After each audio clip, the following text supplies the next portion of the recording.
देखिए एक्सरसाइज 3.3 में पांचवा क्वेश्चन ये मल्टीप्लिकेशन का है, आव्यूहों के गुणन का है। ए तथा बी आव्यूहों के लिए सत्यापित कीजिए A B dash equal to B dash A dash. ठीक है, इसमें दो पार्ट है। दूसरा पार्ट बता रहा हूं सेम है, पहला पार्ट दूसरा पार्ट सेम है, मतलब अंक बदले हुए हैं केवल। दूसरा पार्ट है बता रहा हूं ए बराबर 0 1 2। इसमें देखिए तीन पंक्तियां, 1 2 3 और एक स्तंभ। 3 क्रॉस 1 का ये आव्यूह है। ये आव्यूह एक पंक्ति है, 3 स्तंभ है, 1 क्रॉस 3 का है। तो देखिए इन दोनों में गुणा संभव है कि नहीं। इसमें स्तंभों की संख्या 1 है, इसमें पंक्तियों की संख्या 1 है। ये दोनों बराबर होना चाहिए तो गुणा हो सकता है। इसका सत्यापन हम कैसे करेंगे, देखिए ए बी डैश निकालना है। तो पहले ए बी जो है हम निकालेंगे, ए बी 0 1 2, बी आव्यूह 1 5 7।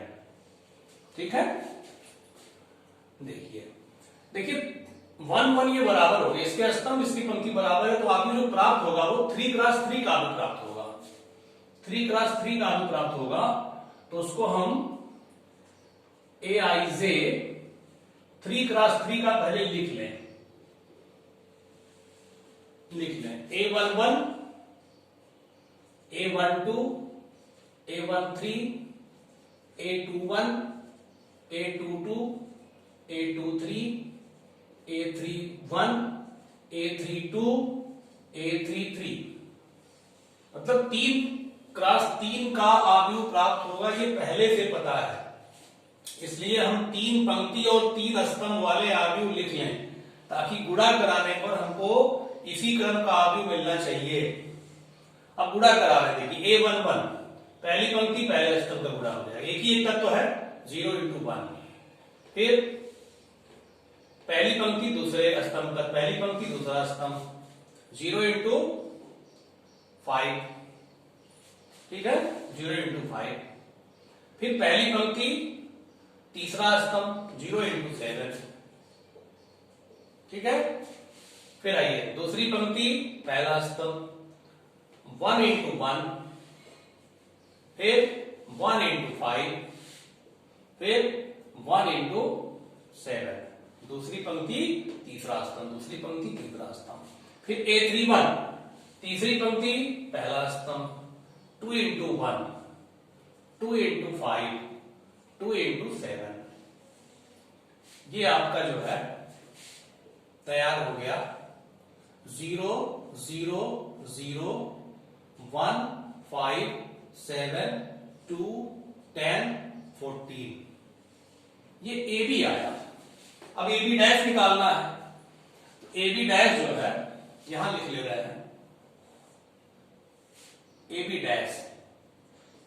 ए बी डैश का मतलब ये होता है कि जो पंक्तियां हैं उसको स्तंभों के रूप में बदल लीजिए। तो पहली पंक्ति पहला स्तंभ हो जाएगा 0 0 0, फिर दूसरी पंक्ति 1 5 7 स्तंभ हो गया 2 10 14। ये आपका आ गया ए बी डैश। अब हम निकालेंगे B dash A dash RHS, B dash A dash. तो बी डैश में पहले बी डैश बदल लीजिए, बी डैश 1 5 7 पंक्ति है, यह स्तंभ हो जाएगा 1 5 7। फिर ए डैश आपका हो जाएगा ऐसे 0 1 2। अब इन दोनों गुणा कराएं, बी डैश ए डैश 1 5 7 और 0 1 2 उसी प्रकार से गुणा कराएंगे। देखिए 1 × 0, फिर 1 × 1, फिर 1 × 2, 5 × 0, 5 × 1, 5 × 2, 7 × 0, 7 × 1, 7 × 2। ठीक है, तो फिर देखिए 0 1 2, 0 1 2, 0 5 10, 0 7 14।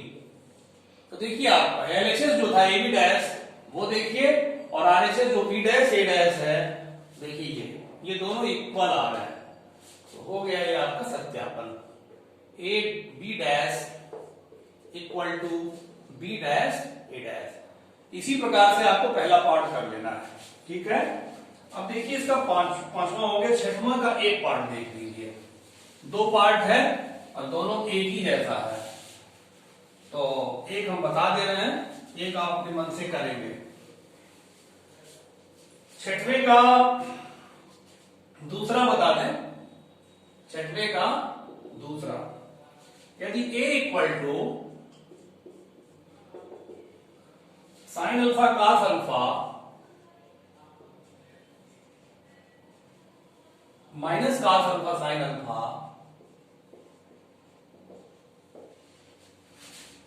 तो सत्यापित कीजिए A डैश A, तो सिद्ध कीजिए, सिद्ध करो A dash A equal to I, I इकाई आव्यूह है, तत्समक आव्यूह है। A डैश A, इसका प्रूफ देखिए, A तो आपके पास है, A डैश पहले निकाल लीजिए। A डैश माने A का परिवर्त आव्यूह, जो पंक्ति है उसको स्तंभ में लिखते हैं, साइन अल्फा कास अल्फा, फिर माइनस कास अल्फा और साइन अल्फा। मतलब जो पहली पंक्ति थी वो पहला स्तंभ हो गया और दूसरी पंक्ति दूसरा स्तंभ हो गया, A डैश हो गया। अब A डैश करें, A डैश निकालें। A आपका है sine alpha cos alpha A और minus cos alpha sine alpha, ये A हो गया, पहले A लिखेंगे, फिर A dash sine alpha minus cos alpha, cos alpha और साइन अल्फा, ठीक है, गुणा करा रहा है।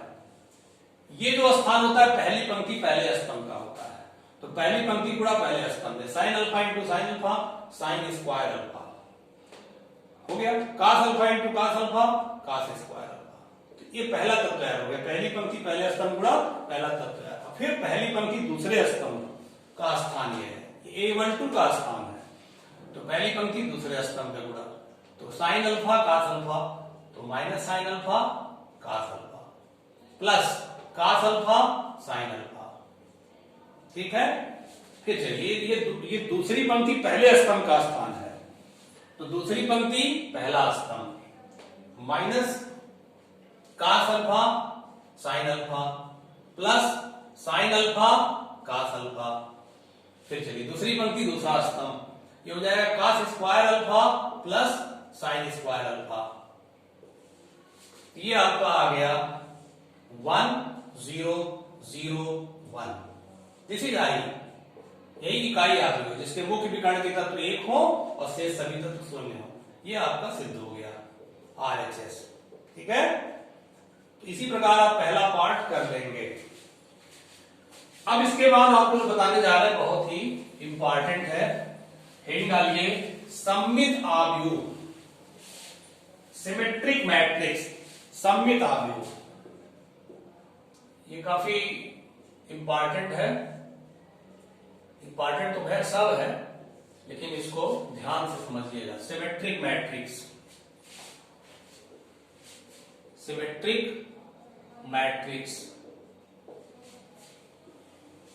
एक वर्ग आव्यूह, उसकी परिभाषा मैं लिख रहा हूं, एक वर्ग आव्यूह A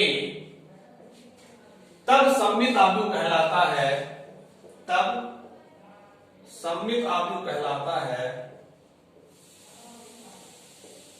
जब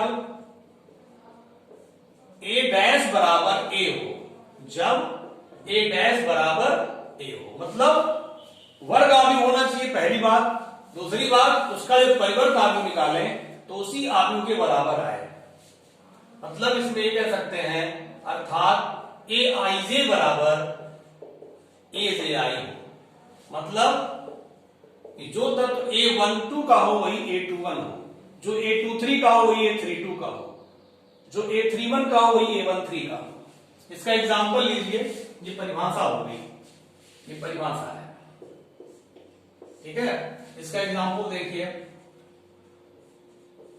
तो जैसे मान लीजिए एक आपने लिख दिया, आप मैं लिख रहा हूं 2 3 5 3 5 4 7 7 8। अब देखिए लिखा ना, मैंने कुछ सोच के लिखा है। अब इसका जब ए डैश आप बनाएंगे तो यही आएगा। देखिए बना रहे हैं डैश, ए डैश मतलब परिवर्त। कैसे बनाते हैं, पंक्तियों को, इन पंक्तियों को स्तंभ में लिखते हैं। ये पहली पंक्ति 2 3 5 की स्तंभ में लिखने जा रहा है। देखिए पहली पंक्ति को स्तंभ में लिखिए, दूसरी पंक्ति को स्तंभ में लिखिए, तीसरी पंक्ति को स्तंभ में लिखिए, 5 7 8। तो देखिए आप सेम आवेदन तैयार हुआ, जो ए था वही ए डैश आया, यहां ए डैश बराबर ए। तो आप सोचेंगे कैसे लिख दिए इसको। इसके लिखने का तरीका यह है कि ये अवयव चाहे जो लिखिए आप, ये भी चाहे जो लिखिए, ये भी चाहे जो लिखिए, कोई दिक्कत नहीं। लेकिन जो अवयव यहां लिखिए आप 3 5 वही 3 5 यहां लिख दीजिए, जो यहां 7 लिखे वही 7 यहां लिख दीजिए। अगर माइनस में लिखे तो माइनस, मतलब जो अवयव यहां लिखे वही यहां लिख दीजिए, और जो यहां लिखे वो यहां लिख दीजिए। क्योंकि कहा गया है ना ए आई से बराबर ए जे आई, मतलब जो A13 होगा वही A31 होगा। देखिए ये आपका है A12, ये A21 है, ये A13 है, ये A31 है, समान होना चाहिए। और यहां ये क्या है, A23 है और ये A32 है। ये जो तत्व हो इसके बराबर, ये जो इसके बराबर हो, तभी ऐसा सममित आव्यूह आप लिख सकते हैं। इसके बाद आपका आता है विषम सममित आव्यूह। इसकी सिमेट्रिक मैट्रिक्स, विषम सममित आव्यूह, विषम सममित आव्यूह, स्क्यू सिमेट्रिक मैट्रिक्स। इसकी डिफिनीशन देखिए, एक वर्ग आव्यूह ए, एक वर्ग आव्यूह ए विषम सममित आव्यूह तब हो कहलाता है, विषम सममित आव्यूह तब कहलाता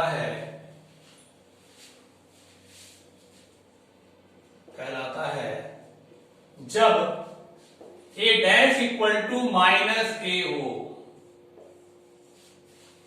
ए डैश इक्वल टू माइनस ए हो। तो इसका एग्जांपल देखिए, जैसे ए आपने कोई आव्यूह ले रहे हैं आप 2 2 तो खैर नहीं, पहले इसमें विकर्ण आव्यूह शून्य लेना पड़ता है, इसके बारे में बताएंगे, शून्य क्यों लेना पड़ता है। 2 5 -2 -5 0 7 -7 0। देखिए विषम सममित आव्यूह की विशेषता है कि इसके मुख्य विकर्ण के तत्व शून्य लेने पड़ते हैं, तभी विषम सममित आव्यूह बन सकता है।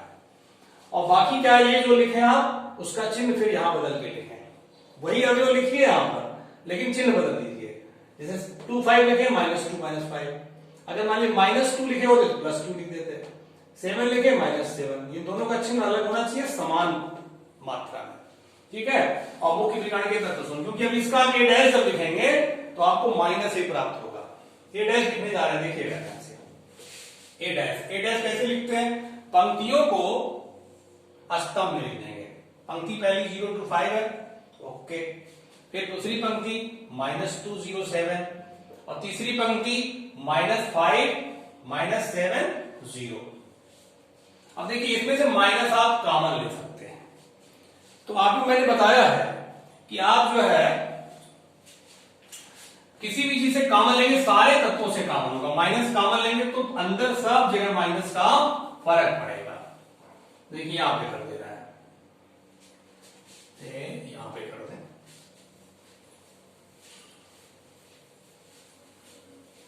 माइनस कॉमन लेंगे जब आप इसमें से तो अंदर का सारा चिन्ह माइनस से प्रभावित हो जाएगा। 0 2 5 -2 -5 0 7 -7 0। अब देखिए ये आपका ए है कि नहीं है, तो ये हो गया -a। इसका मतलब दिया गया आव्यूह जो था वो इसकी सिमेट्रिक था। इसमें बात ध्यान रखने की ये है, इसके मुख्य विकर्ण के तत्व शून्य आप लेंगे और जो तत्व यहां लेंगे उसका चिन्ह बदलकर यहां लेंगे, फिर यहां भी जो तत्व लेंगे उसका चिन्ह बदलकर यहां लेंगे। ये आपका विषम सममित आव्यूह हो गया।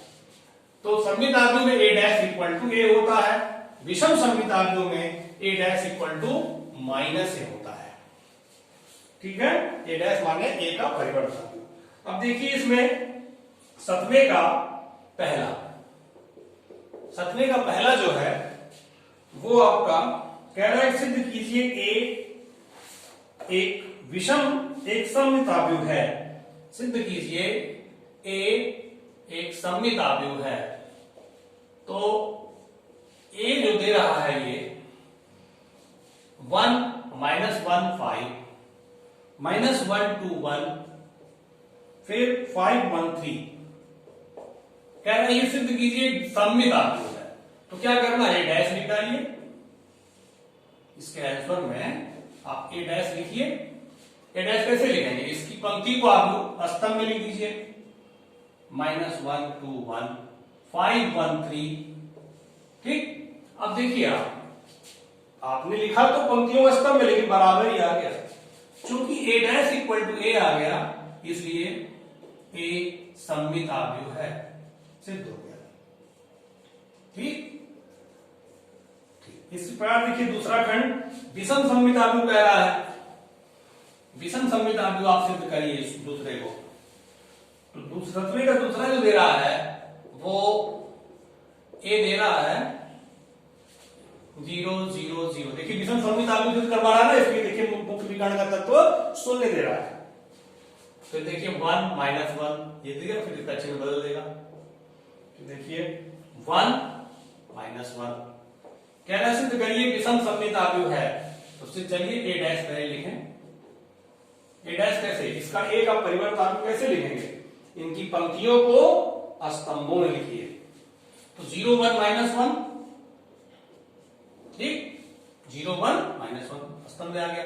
दूसरी पंक्ति को दूसरे स्तंभ में डाल दीजिए, तीसरी पंक्ति को तीसरे स्तंभ डाल दीजिए। इसके बाद आप माइनस कॉमन लीजिए, पूरे 9 हो गए, कैसे माइनस कॉमन लेंगे, 0 1 -1 -1 0 1 1 -1 और 0। ये आपका देखिए a आ गया। a डैश लेके चले थे, -a आ गया। क्योंकि a dash equal to -a, अतः a विषम सममित आव्यूह है। ठीक है, विषम सममित आव्यूह है। ये आपका 7वां क्वेश्चन लग गया। तो सममित आव्यूह और विषम सममित आव्यूह आप ध्यान पूर्वक इसको रिपीट कर लेंगे। ठीक है, आगे कल बताएंगे।